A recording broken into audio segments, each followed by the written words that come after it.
Hello. Okay. So hello, welcome back to my YouTube channel DS science classes. DS science classes में आपका फिर से बहुत बहुत स्वागत है। आज हम डिस्कस करने वाले हैं यूनिट फर्स्ट क्लास 12 से, जिसमें हम डिस्कस करेंगे चैप्टर रिप्रोडक्शन इन ऑर्गेनिज्म। क्योंकि यूनिट फर्स्ट को हम बहुत अच्छे से जान चुके हैं जब हमने बेसिक्स देखे थे, कंटेंट देखा और उसमें हमने जाना यूनिट फर्स्ट जिसका नाम है रिप्रोडक्शन मतलब जनन। अब इसमें हमें क्या पढ़ना है, जनन से रिलेटेड सारी बातों को डिस्कस करना है। तो इसमें जितने भी चैप्टर होंगे वो बेस्ड होंगे रिप्रोडक्शन पे।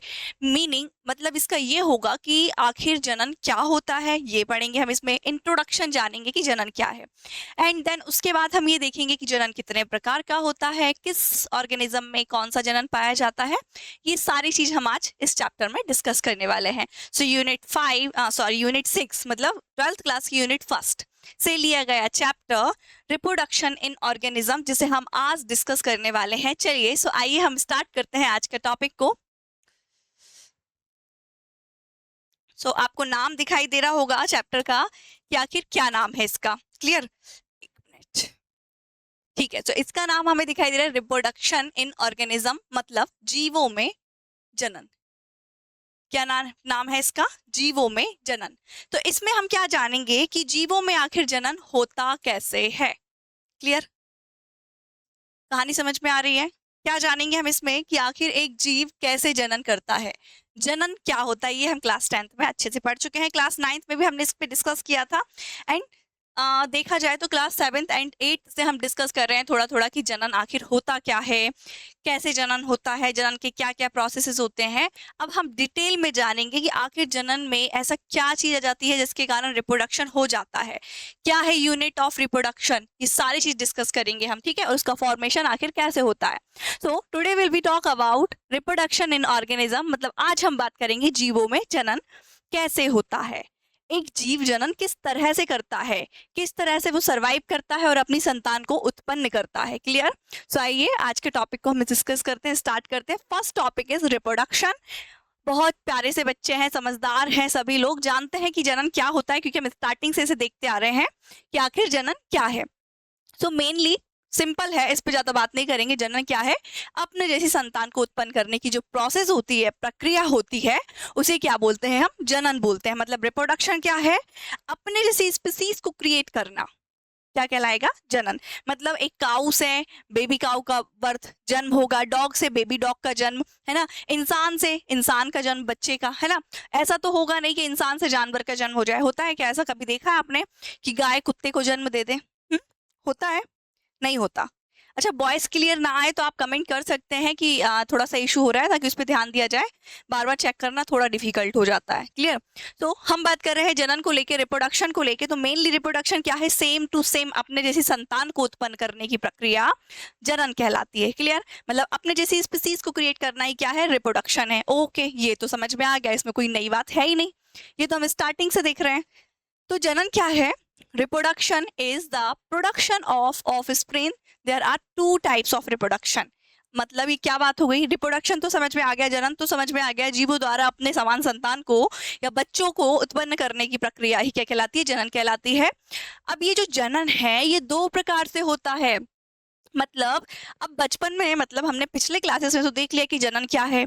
टाइप्स ऑफ रिप्रोडक्शन भी डिस्कस किए हैं कि एक होता है एसेक्सुअल रिप्रोडक्शन, दूसरा होता है सेक्सुअल रिप्रोडक्शन। अब क्योंकि हम 12th क्लास में हैं तो हम इसमें डीपली स्टडी करेंगे, डिटेल में जानेंगे कि आखिर एसेक्सुअल रिप्रोडक्शन क्या होता है, कितने टाइप का होता है, किस ऑर्गेनिज्म के अंदर कौन सा रिप्रोडक्शन पाया जाता है। पिछले क्लास में हमने ये देख लिया एसेक्सुअल रिप्रोडक्शन क्या होता है ना। अब हम ये जानेंगे यहाँ पर कि कौन सा एनिमल एसेक्सुअल रिप्रोडक्शन करता है, किस प्लांट में एसेक्सुअल रिप्रोडक्शन होता है। क्योंकि क्वेश्चंस यही से आते हैं कि पैरामीशियम कौन सा रिप्रोडक्शन करता है। टाइप्स ऑफ रिप्रोडक्शन, अगर हम बात करें टाइप्स ऑफ एसेक्सुअल रिप्रोडक्शन की, तो उसमें हम पूछ सकते हैं क्वेश्चंस को लेके कि कौन से टाइप का रिप्रोडक्शन कौन से एनिमल या प्लांट में होता है। तो ये हमें यहाँ पे बहुत डिटेल में पढ़ना है कि एसेक्सुअल रिप्रोडक्शन के कितने टाइप हैं, कौन सा एनिमल किस टाइप का एसेक्सुअल रिप्रोडक्शन करता है। क्लियर? एंड सेक्सुअल रिप्रोडक्शन को डीपली स्टडी करेंगे, एक पूरा चैप्टर है सेक्सुअल रिप्रोडक्शन पे। एक बार हम सेक्सुअल रिप्रोडक्शन को देखेंगे, फ्लावर में मतलब प्लांट के अंदर, एंड दूसरी बार हम सेक्सुअल रिप्रोडक्शन को देखेंगे एनिमल के अंदर। एसेक्सुअल को समझने के बाद हमें सेक्सुअल को ब्रीफ स्टोरी पढ़ना है उसकी, कि आखिर क्या है, कैसे होता है, क्यों होता है, क्यों जरूरी है, एक्सेट्रा। ये सारी चीजों को डिस्कस करने वाले हैं। क्लियर है? इतनी बात समझ में आई? तो इंट्रोडक्शन आपको समझ में आ गया कि जनन क्या है, रिप्रोडक्शन क्या है। अब देखिए जैसे कि ये सीड है, ये सीड ग्रो किया, इसमें अंकुरण हुआ, फिर ये ग्रोथ कर गया, मतलब इसमें वृद्धि हो गई, फिर ये इसमें फ्लावरिंग होने लगी, पुष्पन होने लगा, मतलब फ्लावर बन गया। अब फ्लावर में फिर से एक गैमेट बनेगा, मतलब यूनिट ऑफ रिप्रोडक्शन जिसे बोलते हैं वही है गैमेट्स। यही गैमेट्स आगे करके फ्यूज करके नए फ्लावर को क्या करेंगे, क्रिएट करेंगे। क्लियर है? ये देखो यहाँ से निकले ये गैमेट्स और ये फीमेल पार्ट के पास गए और ये यहाँ से फ्यूज करके फिर से एक फ्लावर बना लिया। अभी फीमेल पार्ट क्या है, सो जिनने अच्छे से पढ़ा है पिछले क्लासेस में उन्हें पता है कि फ्लावर में दो पार्ट्स होते हैं, male part and female part, और दोनों से ही क्या होता है, यूनिट ऑफ रिप्रोडक्शन का फॉर्मेशन होता है। जैसे गैमेट्स में स्पर्म एंड ओवा हम समझते हैं, वैसे ही फ्लावर में बनते हैं हमारे पॉलन ग्रेन्स। क्या होते हैं पॉलन ग्रेन्स, आगे स्टडी की जाएगी इस पे। क्लियर? तो आपको याद रखें गैमेट्स का फॉर्मेशन होता है, मेल एंड फीमेल पार्ट में दोनों फ्यूज करते हैं, नया फ्लावर का फॉर्मेशन होता है। तो ये प्रोसेस लगातार चलती रहती है और इस तरीके से क्या होता है, रिप्रोडक्शन चलता रहता है। अच्छा, अब हम दिमाग में ये अगर ये चीज सोचें कि आखिर रिप्रोडक्शन होता क्यों है, क्यों जरूरी है रिप्रोडक्शन, अगर रिप्रोडक्शन नहीं होगा तो क्या हो जाएगा, सोचा है कभी आपने? तो सोच लीजिए। देखिए, reproduction is must be important. जो जनन है बहुत ज्यादा महत्वपूर्ण प्रक्रिया है। क्यों? क्योंकि हम जानते हैं अगर एक जीव का जन्म हुआ है इस पृथ्वी पर तो उसकी मृत्यु भी सुनिश्चित है। मतलब ऐसा है क्या कि चलो आपका जन्म हुआ है तो आप कहेंगे कि मैं तो अमर होके आया हूं, मैं कभी नहीं मरूंगा। होता है क्या कभी ऐसा? बिल्कुल नहीं। आपका जन्म हुआ है तो आपकी डेथ भी होगी, होगी ना। तो पूरे लाइफ टाइम में, मतलब जन्म से लेकर ये डेथ तक का जो पूरा टाइम है, इससे क्या होगा, अब देखो जन्म हुआ है तो डेथ हो जानी है, तो हमारा क्या नहीं बचेगा, अस्तित्व नहीं बचेगा। तो हमें इस बीच में एक ऐसी प्रोसेस कर रही है जिसके कारण हम तो मर जाएं लेकिन हमारा अस्तित्व बना रहे। उस प्रोसेस को हम रिप्रोडक्शन बोलते हैं। मतलब हमारा जन्म हुआ है तो हम मरेंगे, लेकिन बीच में हम रिप्रोडक्शन की अगर प्रोसेस करेंगे तो हमारी संतान उत्पन्न रहेंगी, जीवित रहेंगी, तो हमारी जो कंटिन्यूटी है वो बनी रहेगी। मतलब एक फैमिली की बात करें, सो एक परिवार है, उसमें अगर जैसे एक का जन्म हुआ है तो वो डेथ भी होगी, लेकिन अगर वो शादी कर लेगा, जनन करेगा, रिप्रोडक्शन करेगा, तो वो तो मरना ही है उसे। ऐसा नहीं कि जनन करेगा तो मरेगा नहीं, मरेगा वो, लेकिन जनन करने से उसकी संतान, मतलब उसकी पीढ़ी तो आगे ग्रो करेगी ना, मतलब उसकी फैमिली का अस्तित्व बना है, पीढ़ी बनी है। वैसे ही ह्यूमन स्पीसीज की बात करें तो वो जनन इसलिए करते ताकि उनकी कंटिन्यूटी बनी रहे। काऊ की बात करें तो वो भी रिप्रोडक्शन इसलिए करती है ताकि उसकी कंटिन्यूटी बने। तो हर एक लिविंग ऑर्गेनिज्म रिप्रोडक्शन इसलिए करता है ताकि उसकी कंटिन्यूटी बनी रहे। क्लियर? समझ में आई ये बात आपको? सो reproduction is must be important because continuity of species must be important. क्या एक जीव की निरंतरता बनी रहना बहुत जरूरी है, इसलिए रिप्रोडक्शन करना भी जरूरी है। क्लियर? कहानी समझ में आई आपको इतनी बात? चलिए, सो आगे हम अगर डिस्कस करें, सो चलो ठीक है, आपको रिप्रोडक्शन समझ में आ गया। आपको ये पता चल गया कि रिप्रोडक्शन हमें पढ़ना है दो प्रकार से, एक एसेक्सुअल एंड सेक्सुअल, मतलब अलैंगिक जनन एंड लैंगिक जनन। ये दोनों ही जनन हमें पढ़ने हैं, क्या होते हैं, कैसे होते हैं। उससे पहले हम एक चीज जानेंगे, टर्म जो एनसीईआरटी में दी हुई है, जिसे हम बोलते हैं जीवन अवधि, मतलब life span. What is the meaning of life span? आपने सुना होगा ना, टाइम स्पेंड। बोलते हैं कि ये मेरे संग टाइम स्पेंड नहीं करता, ये मेरी फ्रेंड है, इसके पास बिल्कुल टाइम नहीं है, मेरे साथ बिल्कुल भी टाइम स्पेंड नहीं करती है, मतलब समय व्यतीत नहीं करती है ना। तो जीवन अवधि भी कुछ इसी प्रकार से है। कैसा है जीवन अवधि? लाइफ स्पेन क्या है? मतलब लाइफ को काटना, लाइफ स्पेन। अब एनसीईआरटी में ये टर्म दी है तो इसे समझना बहुत जरूरी है। जो लाइफ स्पेन होता है, क्या होता है अगर बात करें तो कोई भी एनिमल हो, मतलब किसी भी लिविंग ऑर्गेनिज्म की बात करें हम, तो वो जन्म लेता है, हम जानते, कोई भी लिविंग ऑर्गेनिज्म हो, क्या होगा उसका? बर्थ होगा, जन्म होगा। अब जन्म होगा तो क्या होगा, उसकी डेथ भी होगी, मतलब मृत्यु भी होगी। मतलब जन्म होगा तो मृत्यु भी निश्चित है। इतनी बात समझ में आई? कोई भी जीव हो, उसका जन्म होगा तो उसकी मृत्यु भी निश्चित है। अब ये मृत्यु कैसी होना चाहिए? ऐसा नहीं है कि मान लीजिए एक डॉग है, इसकी लाइफ थी या एज थी कितनी, मान लीजिए 22 ईयर्स, लेकिन ये इसका एक्सीडेंट हो गया तो ये 14 ईयर्स में इसकी डेथ हो गई। तो ये तो जो अदर बोल सकते हैं कारण है, उसके कारण होने वाली मौत है ये, तो इसे नहीं बोलेंगे। लेकिन जो नेचुरल डेथ हो रही है, मतलब जो उसकी एज है वो पूरे काटने के बाद उसके ऑर्गन खराब हो गए हैं, अब उसका टाइम खत्म हो गया है, तो उसे हम बोलेंगे नेचुरल डेथ। मतलब जन्म हुआ हमारा, जन्म से लेकर हमें पूरी ग्रोथ की, बुढ़ापे तक हमारा जीवन चला एंड लास्ट में हमारी डेथ हो गई, तो ये क्या है, नेचुरल डेथ है। सो जीवन अवधि क्या है, जन्म से लेकर प्राकृतिक मृत्यु तक का। अब प्राकृतिक वर्ड आपको याद रखना है, नेचुरल डेथ याद रखनी है, ठीक है। सो जन्म से लेकर प्राकृतिक मृत्यु तक का जो काल होता है, टाइम पीरियड होता है, इसे हम लाइफ स्पैन मतलब जीवन अवधि बोलते हैं। किसे समझ नहीं आई जीवन अवधि क्या होती है? समझ में आई कहानी? जीवन अवधि क्या है?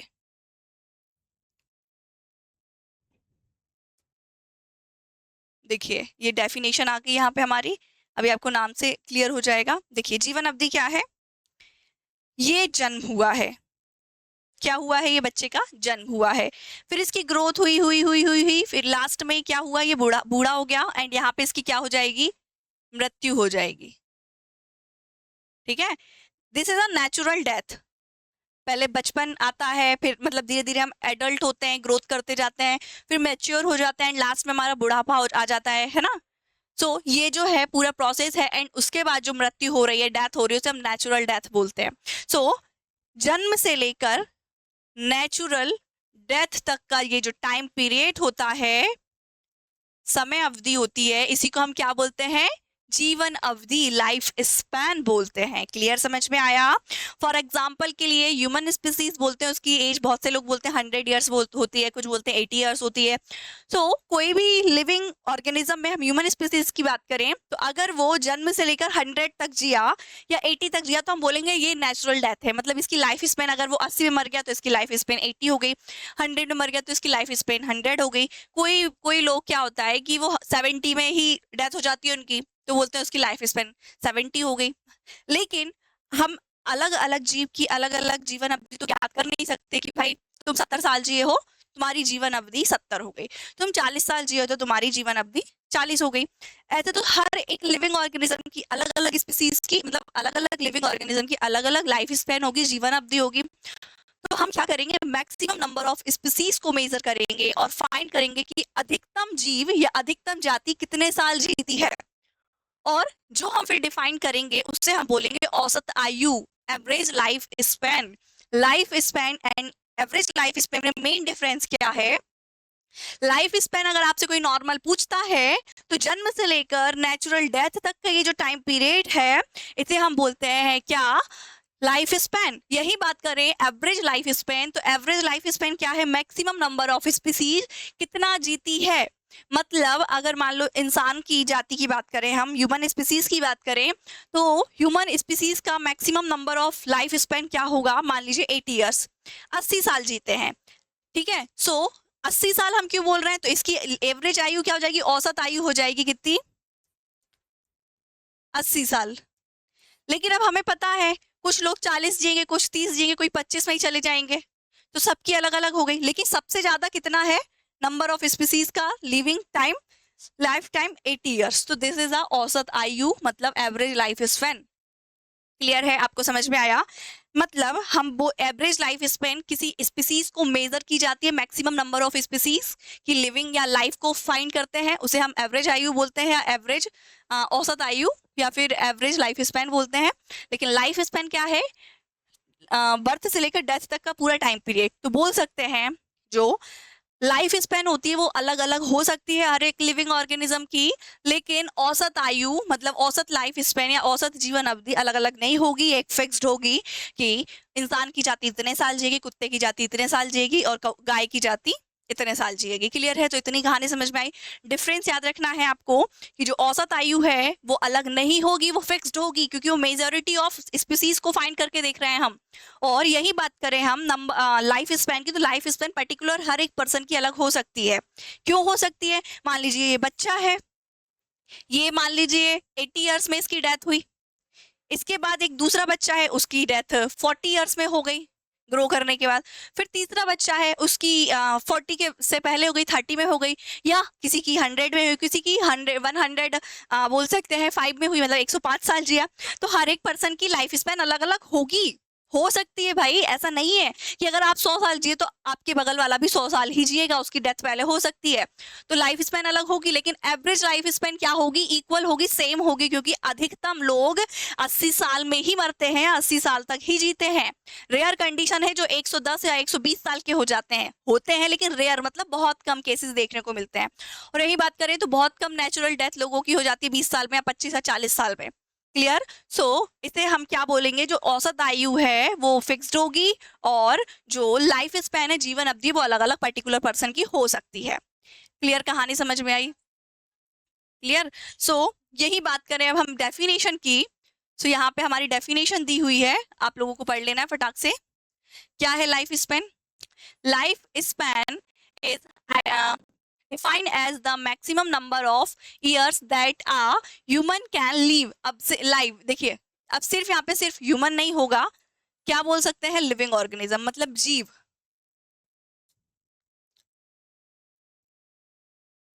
क्या बोल सकते हैं यहाँ पे, ह्यूमन तो है ही, साथ ही साथ हम ह्यूमन की बात करेंगे तो यहाँ पे ह्यूमन होगा, और अगर हम ऑर्गेनिज्म की बात करें तो हम यहाँ पे क्या लिख देंगे, ऑर्गेनिज्म लिखना है, हमें सही करना है, उसे करेक्ट करना है, ब्रैकेट में ऑर्गेनिज्म लिख सकते हैं। Clear. So life span is defined as the maximum number of years that a human can या फिर organism can live. Will life expectancy, मतलब एवरेज लाइफ स्पैन, एक्सपेक्टेंसी। अच्छा, आपको एक वर्ड और समझा दिया जाए, तीन चीज यहाँ देखने को मिलेगी हमें, एक लाइफ एक्सपेक्टेंसी, एक एवरेज लाइफ स्पैन, और दूसरी तो हमारी लाइफ स्पैन है ही। एवरेज लाइफ स्पैन समझ में आया। अब लाइफ एक्सपेक्टेंसी क्या है, उम्मीद, मतलब कौन सा जीव कितना जी सकता है, ये बात है। ठीक है, सबकी लाइफ एक्सपेक्टेंसी हो सकती है डिफरेंट। क्लियर है, इतनी बात समझ में आई? So life expectancy is the average total number of years that a human achieve, मतलब जैसे एवरेज आयु होती है 80 होती है, तो यही उसकी लाइफ एक्सपेक्टेंसी हो जाएगी कि इस एनिमल से एक्सपेक्ट कर सकते हैं कि 80 ईयर्स जिएगा। डॉग हो गया, उसकी लाइफ एक्सपेक्टेंसी 22 ईयर्स हो गई, कि मतलब ये इतना जी सकता है, मतलब जो उसकी एवरेज आयु है, एवरेज एज है या लाइफ स्पैन है, उसी को हम लाइफ एक्सपेक्टेंसी से मेजर कर सकते हैं। थोड़ा सा डिफरेंस है बस, ठीक है। तो ये लिखा हुआ है, जीवों में जन्म से लेकर प्राकृतिक मृत्यु तक का काल जीवन अवधि कहलाता है। एक कोशिकीय जीव को छोड़कर सभी जीवों में प्राकृतिक मृत्यु होती है, ये बात हमें याद करना है। क्या इंग्लिश में भी हम लिख लेंगे, जो एक कोशिकीय जीव होते हैं, मतलब सिंगल सेल ऑर्गेनिज्म, जो सिंगल सेल ऑर्गेनिज्म होते हैं, ऑर्गेनिजम्स होते हैं, उनकी जो नेचुरल डेथ है वो कभी नहीं होती है। मतलब हम बोल देंगे कि हमें कोई मारे या ना मारे, लेकिन हमें मरना है, मतलब अभी अगर हमारा जन्म हुआ है तो हमारी मृत्यु भी होगी। देखिए, यहाँ पे जन्म हुआ है तो इसकी लास्ट में डेथ होगी, जरूरी नहीं है कि बीच में कोई मारे से एक्सीडेंट हो तभी ये मरेगा, ये मरेगा ही एंड लास्ट में। तो ये है हमारी क्या, नेचुरल डेथ। क्या है हमारी natural death. Clear. So natural death तो होनी है हर एक लिविंग ऑर्गेनिज्म की, लेकिन अगर सिंगल सेल ऑर्गेनिजम्स की बात करें, अगर तो उनकी नेचुरल डेथ नहीं होगी, मतलब वो अमृत खा के आए हैं ऐसा बोल सकते हैं, या अमर है वो, मतलब वो खुद से नहीं मरेंगे, उनका एक बार जन्म हुआ है तो वो जीवित रहेंगे, ग्रोथ करेंगे, वृद्धि करेंगे, वो खुद से नहीं मरेंगे जब तक हम ना मारे। जैसे कोविड की बात करें, कोरोना वायरस, वो क्या खुद से मर गया था? नहीं, वो एक बार आया तो उसने ग्रोथ कर करके अपने बहुत सारे बच्चों को जन्म दिया, अपनी स्पीसीज को आगे ग्रोथ करवाया, लेकिन ये खुद से नहीं मरा जब तक हमने इसे नहीं मारा। ठीक है, this is a single cell organisms. ठीक है, सिंगल सेल ऑर्गेनिजम्स क्या होते हैं, जो जिनके अंदर सिर्फ एक सेल होती है, एक कोशिका होती है, और वही एक कोशिका पूरे जीवन को क्या कर लेती है, व्यतीत करती है, मतलब उसको जीवन व्यतीत करने के लिए अदर ऑर्गन की जरूरत नहीं कि नाक चाहिए, कान चाहिए, मुंह चाहिए, सिर्फ वो एक सेल में अपना पूरी लाइफ स्पैन कंप्लीट कर लेगी, बोल सकते हैं। ठीक है, तो जो सिंगल सेल ऑर्गेनिज्म होते हैं, इनका फायदा क्या है, ये खुद से कभी नहीं मरते, ये अमर होते हैं। आपको क्वेश्चंस यहाँ से आ सकते हैं बोर्ड एग्जाम में कि जो सिंगल सेल ऑर्गेनिज्म है वो अमर होते हैं या नहीं होते हैं, या फिर उनकी प्राकृतिक मृत्यु होती है या नहीं होती है। तो आपको याद रखना है कि जो सिंगल सेल ऑर्गेनिज्म होते हैं उनकी प्राकृतिक मृत्यु मतलब नेचुरल डेथ कभी नहीं होती है, इन्हें जब तक हम ना मारें। क्लियर, मतलब ये अमर होते हैं। क्लियर, कहानी समझ में आई इतनी आपको? चलिए, सो नेक्स्ट टॉपिक इज, आपको नोट करना है, क्या नोट करना है यहाँ पे, आपको हाईलाइट करना है कि life span not dependent on the size of organism, मतलब जो लाइफ स्पैन होती है वो किसी भी एनिमल के साइज पे डिपेंड नहीं करती। अब आप कहेंगे ये क्या बात हो गई, समझ में नहीं आई? इसका मतलब ये लाइफ स्पैन आपको समझ में आई? जन्म से लेकर मृत्यु तक का काल लाइफ स्पैन है। क्लियर? तो मतलब सबकी लाइफ स्पैन अलग होगी, कुत्ते की अलग है, गाय की अलग है, इंसानों की अलग है। तो यहाँ पे लिखा है किसी भी जीव की लाइफ स्पैन मतलब जीवन अवधि उसके आकार पर निर्भर नहीं करेगी। मतलब मान लो कि चींटी है तो उसकी लाइफ स्पैन कम ही होगी क्योंकि उसका साइज छोटा है, एलिफेंट है तो उसकी लाइफ स्पैन ज्यादा होगी क्योंकि उसका साइज बड़ा है। तो कहीं कहीं देखने को मिलेगा, परंतु ये फिक्स्ड नहीं है कि अगर आकार बड़ा है तो उसकी लाइफ स्पैन अधिक होगी, आकार छोटा है तो उसकी लाइफ स्पैन कम होगी। कभी कभी छोटे आकार के होने के कारण भी उसकी लाइफ स्पैन बड़े से अधिक हो जाएगी। कैसे? एग्जाम्पल के लिए हम देख लेते हैं। आपको बस ये याद रखें कि जीवन काल जीवों के आकार पर निर्भर नहीं करता, मतलब आकार कुछ भी हो सकता है, छोटा हो तो भी वो ज्यादा जी सकता है और बड़ा हो तो भी वो ज्यादा जी सकता है। क्लियर है? तो हम कुछ इंपॉर्टेंट एनिमल्स या ऑर्गेनिजम्स को लेके चलेंगे कि उनकी लाइफ स्पैन क्या होती है, क्योंकि यहां से क्वेश्चंस उठ के आ सकते हैं कि किसकी लाइफ स्पैन।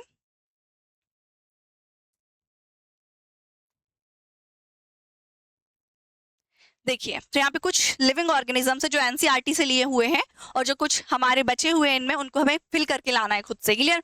सो कौन कौन से हैं, और जिसको नहीं समझ में आता है, नहीं मिलता है, तो वो कमेंट करेंगे, उनको आंसर दिए जाएंगे। क्लियर? जैसे एलिफेंट वगैरह। बाकी तो मैक्सिमम नंबर ऑफ ऑर्गेनिजम्स यहाँ पे हमने कवर किए हुए हैं। क्लियर? सो फर्स्ट इज है हमारा रोज, मतलब जिसे हम बोलते हैं गुलाब। गुलाब का साइज कितना होता है नॉर्मल? ये मतलब दिख रहा है इतना बड़ा, साइज तो उसका बहुत बड़ा हो सकता है, लेकिन फ्लावर का इतना इतना हो सकता है। क्लियर? तो हमें पता है गुलाब का पेड़ कैसा हो सकता है, उस पर इतना डिस्कस नहीं करेंगे हम। नॉर्मल अब गुलाब की बात करें, मतलब रोज की लाइफ स्पेन की बात करें, तो ये 5 से 7 साल जीता है। मतलब इसकी लाइफ टाइम कितनी होती है? 5 to 7 ईयर्स। कहीं कहीं आपको वेरिएशन थोड़ा बहुत देखने को मिलेगा कि 4 से 8 हो जाएगा, है ना, 3 से 6 हो जाएगा।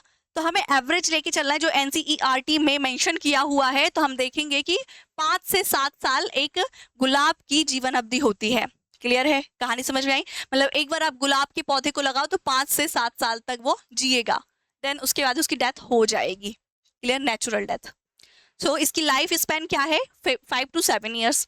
नेक्स्ट बात करें राइस मतलब धान का पौधा, तो इसकी जीवन अवधि कितनी है? 3 से 7 साल।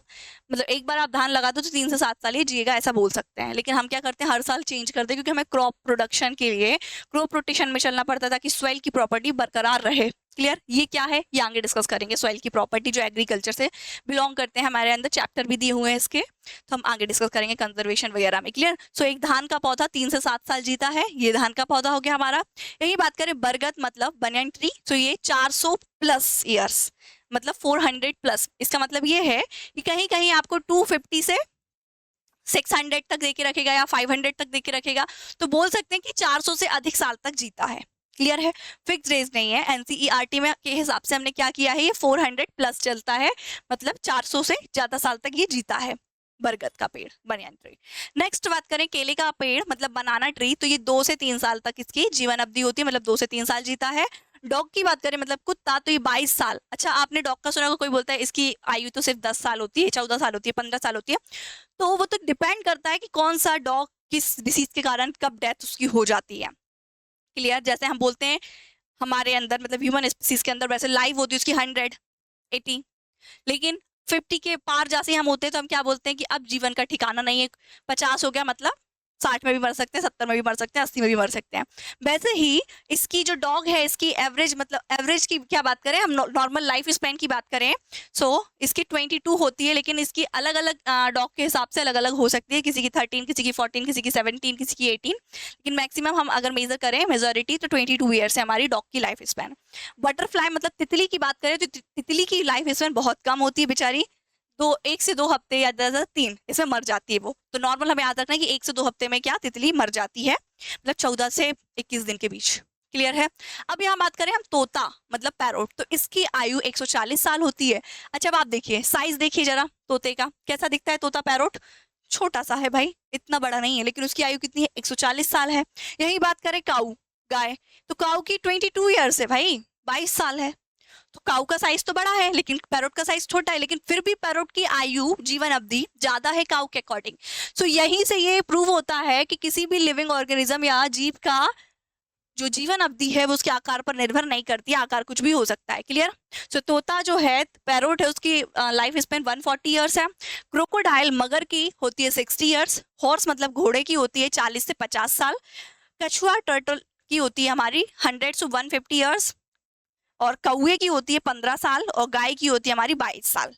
तो ये एनसीईआरटी में दिए हुए कुछ इंपॉर्टेंट ऑर्गेनिज्म की लाइफ स्पैन है जिसे आपको याद करना है। यहाँ से 1 मार्क्स का क्वेश्चन हमेशा आता है या फिर आ सकता है अभी भी, तो आपको रिस्क नहीं लेना है कि आपको लास्ट में काश बोलना पड़े। काश अभी बोल लेंगे कि जैसे मन नहीं कर रहा है याद करने का, हटाओ, फिर सोचेंगे अगर मान लो एग्जाम में आ गया तो बोलेंगे काश मैं पढ़ लेता, तो काश अभी करके अभी जल्दी से याद करो, हटाओ। क्लियर है कहानी? चलिए, सो लाइफ स्पैन क्या होता है हमने ये समझ लिया। नेक्स्ट हम अब इसका थोड़ा सा इंट्रोडक्शन जानेंगे कि टाइप्स ऑफ रिप्रोडक्शन, मतलब जनन के प्रकार। जनन मेनली कितने प्रकार का होता है? ये बहुत ऊपर चला गया क्या? नहीं कटा है, चलिए ठीक है। जनन कितने प्रकार का होता है हमें पता है, समझदार हैं हम सब लोग, कि जनन मेनली 2 टाइप्स का होता है।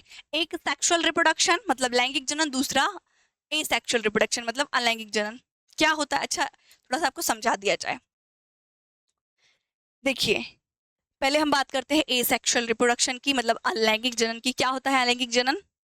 जनन की एक ऐसी प्रक्रिया जिसमें सिर्फ एक जनक भाग लेता है, मतलब सिंगल पेरेंट्स पार्टिसिपेट करता है और अपनी जैसी स्पीसीज को क्रिएट करता है। नॉर्मली रिप्रोडक्शन होता है अपने जैसी स्पीसीज को क्रिएट करना, मतलब अपने जैसी संतान को जन्म देने की प्रक्रिया को जनन कहते हैं। जनन का जो एक प्रकार है एसेक्सुअल रिप्रोडक्शन मतलब अलैंगिक जनन, ये जनन की एक ऐसी प्रक्रिया है जिसमें संतान को तो जन्म देना ही है, लेकिन कैसे? इसमें पार्टनर की जरूरत नहीं होगी, इसमें सिर्फ सिंगल पेरेंट चाहिए। मतलब ऐसा नहीं है कि हमें अपने पार्टनर को ढूंढने जाना है, कुछ नहीं, सिर्फ ये एक ऑर्गेनिज्म ग्रो करके एडल्ट होके अपने बच्चों को जन्म दे सकता है। एग्जाम्पल के लिए यहाँ पे एक सेल है जिसे हम बोल रहे हैं अमीवा।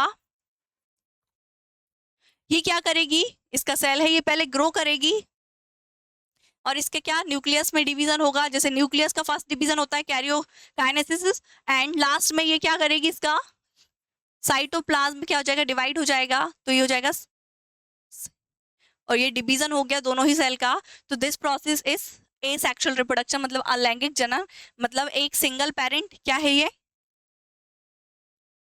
सिंगल पेरेंट की रिक्वायरमेंट है, एंड ग्रो करके अपनी 2 डॉटर सेल को, मतलब पुत्री अमीवा को जन्म दिया है। क्लियर है? सो एसेक्सुअल रिप्रोडक्शन समझ में आया कि इसमें पार्टनर की जरूरत नहीं है, सिंगल पेरेंट्स अकेला होगा और सिंगल पेरेंट ग्रो करके 2 अपनी संतान को जन्म देगा, या 4 भी हो सकती है। तो this is a asexual reproduction.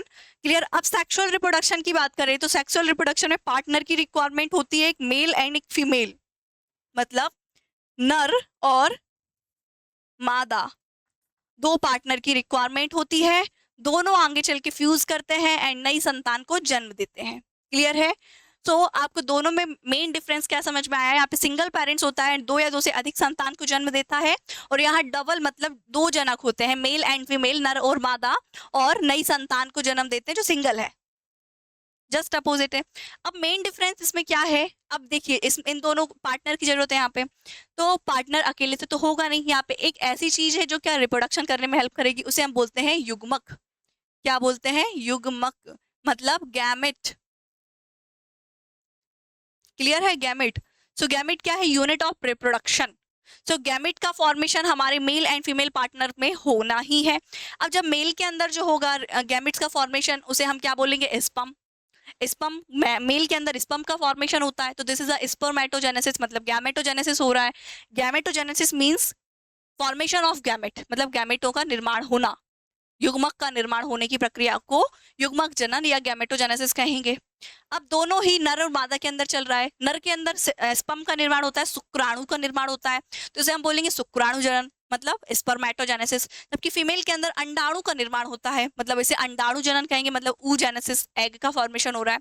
सो दोनों ही यूनिट ऑफ रिप्रोडक्शन, मतलब स्पर्म और एग, ओवा, दोनों आके फ्यूज करेंगे, एक नई सेल बनाएंगे जो होगा जाइगोट, और ये जाइगोट आगे ग्रो करके एम्ब्रियो बनाएगा एंड फिटल कन्वर्ट हो जाएगा, ग्रो हो जाएगा, तो ये बच्चे में कन्वर्ट हो जाना है लास्ट में। तो this process is sexual reproduction. ये हम डिस्क्राइब करेंगे अच्छे से, इसको पढ़ेंगे हम आगे के लेक्चर में। और यही सेक्सुअल रिप्रोडक्शन की बात करें, सो यहाँ सिंगल पेरेंट है, कोई पार्टनर की रिक्वायरमेंट नहीं है, यही आगे कल की ग्रोथ कर रहा है, तो यहाँ गैमेट्स नहीं होंगे, no gametes involve in this process. Clear है? गैमेट्स का फॉर्मेशन नहीं होगा, गैमेट्स इन्वॉल्व नहीं होंगे तो फर्टिलाइजेशन नहीं होगा। यहाँ पे देखो गैमेट्स मिल रहे हैं, सो फर्टिलाइजेशन हो रहा है और जाइगोट बन रहा है। तो यहाँ पे फर्टिलाइजेशन नहीं होगा क्योंकि गैमेट्स ही नहीं है, फर्टिलाइजेशन नहीं होगा तो जाइगोट नहीं बनेगा, डायरेक्टली ये सेल आगे चल के डिवाइड हो जाएगी टू पार्ट्स में। बहुत सिंपल है, क्लियर है? तो sexual and asexual reproduction, I hope आपको समझ में आ गई कहानी इतनी।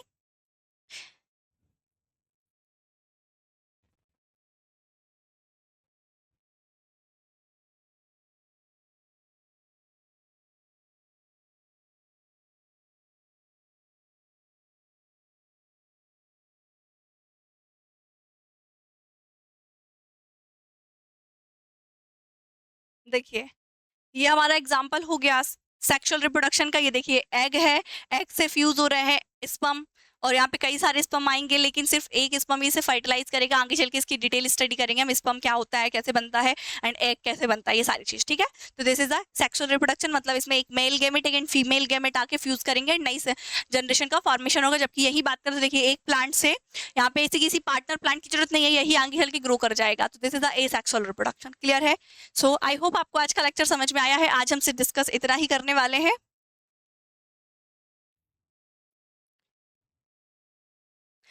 चलिए, सो थैंक यू